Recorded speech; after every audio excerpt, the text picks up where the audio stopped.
जय श्री हरि विष्णु। भगवान विष्णु सबका मंगल करें। जय सनातनी में आप सबका हार्दिक स्वागत है। जय सनातनी के इस अंक में आज हम जुड़ेंगे बृहस्पतिवार व्रत कथा से, गरीब ब्राह्मण ब्राह्मणी और बृहस्पति देव की कहानी से। सनातन धर्म में गुरुवार का व्रत बहुत ही फलदायी माना जाता है। इस व्रत को करने से व्यक्ति को कई तरह के लाभ प्राप्त होते हैं। यदि हम अपने जीवन में सुख, शांति और समृद्धि चाहते हैं तो गुरुवार का व्रत हमें अवश्य करनी चाहिए।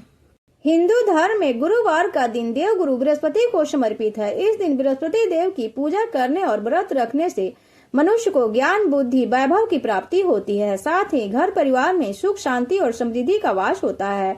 गुरुवार के दिन इस व्रत कथा के सुनने या पढ़ने से लोगों को घर परिवार में खुशियां बनी रहती है। व्रत का अनेकों लाभ मिलता है। गुरुवार का व्रत करने से बृहस्पति देव की कृपा प्राप्त होती है और कुंडली में बृहस्पति के कमजोर होने के कारण विवाह की हर बाधा दूर होती है। इसके अलावा नौकरी में तरक्की के लिए भी यह व्रत बहुत प्रभावी माना जाता है। अब पहले व्रत कथा जान लेते हैं, फिर पूजन विधि जानेंगे।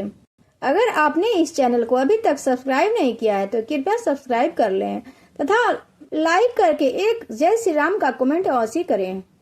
प्राचीन काल में एक ब्राह्मण रहता था। वह बहुत निर्धन था। उसकी कोई संतान नहीं थी। उसकी पत्नी बहुत मलिनता के साथ रहती थी। वह स्नान न करती थी, न किसी देवता का पूजन करती थी। इससे ब्राह्मण देवता बड़े दुखी थे। बेचारे बहुत कुछ कहते किंतु कुछ परिणाम न निकलता। भगवान की कृपा से ब्राह्मण की पत्नी को कन्या रूपी रत्न पैदा हुआ। कन्या बड़ी होने पर सुबह स्नान करके विष्णु भगवान का जाप और बृहस्पतिवार का व्रत करने लगी। अपने पूजन पाठ को समाप्त करके विद्यालय जाती तो अपने मुट्ठी में जौ भर के ले जाती। पाठशाला के मार्ग में डालती जाती, तब ये जौ स्वर्ण के हो जाते। लौटते समय उसको बीन कर घर को ले आती थी। एक दिन वह बालिका सूप में उस सोने के जौ को फटक कर साफ कर रही थी कि उसके पिता ने देख लिया और कहा, बेटी, सोने के जौ को लिए सोने का सूप होना चाहिए।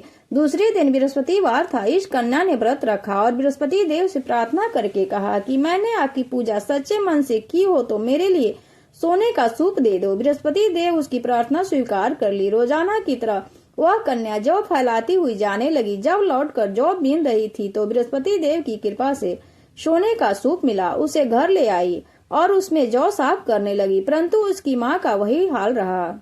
एक दिन की बात है कि वह कन्या सूप के सोने के जौ को साफ कर रही थी। उस समय उस शहर का राजपुत्र वहां से होकर निकला। इस कन्या के रूप और कार्य को देखकर मोहित हो गया। अपने घर आकर भोजन जल त्याग कर उदास हो लेट गया।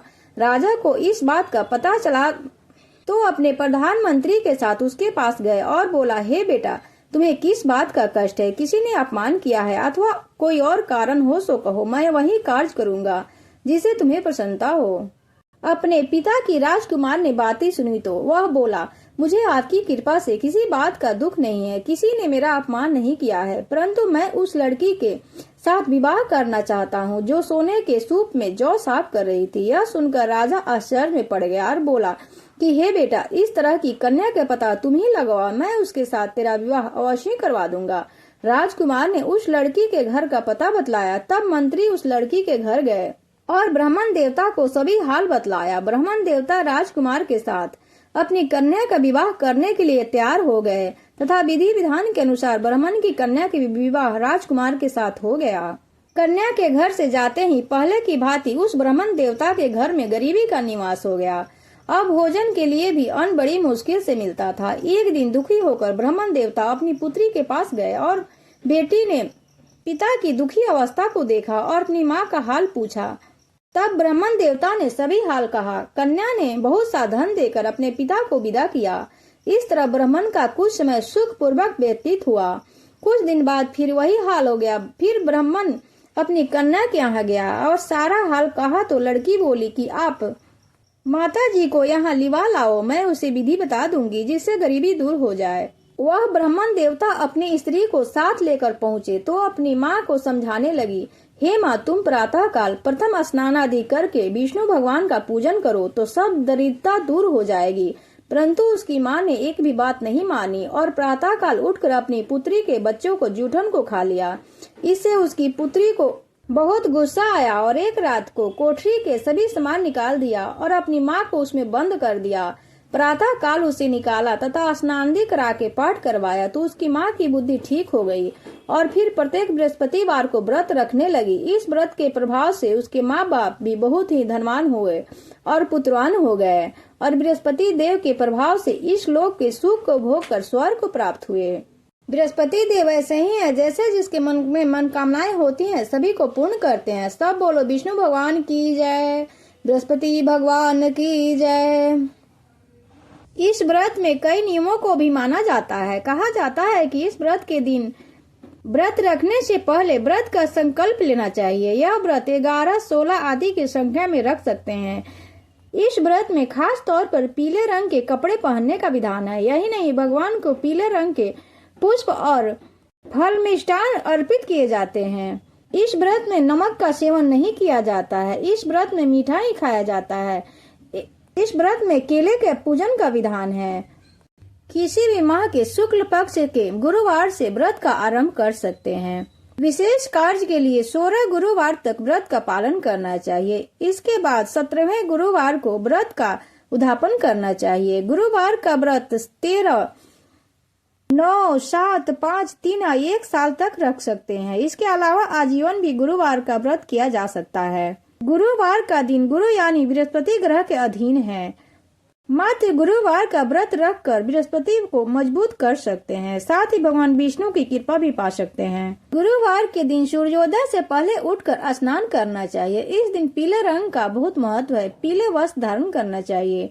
भगवान विष्णु का ध्यान करें और व्रत का संकल्प लेना चाहिए। भगवान विष्णु को चंदन तथा पीले सामग्रियों से षोडशोपचार या पंचोपचार विधि से पूजन करनी चाहिए। भगवान विष्णु को पीले चंदन लगाने के साथ पीले रंग की मिठाई का भी भोग लगाना चाहिए।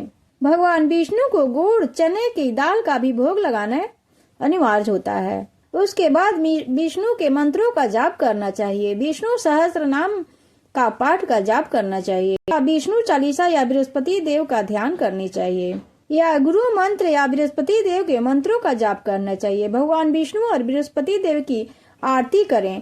केले के पेड़ में श्री हरि और श्री बृहस्पति भगवान का वास होता है। इस दिन केले के पेड़ की पूजा कर दान भी करना चाहिए। इस दिन एक ही समय भोजन करनी चाहिए।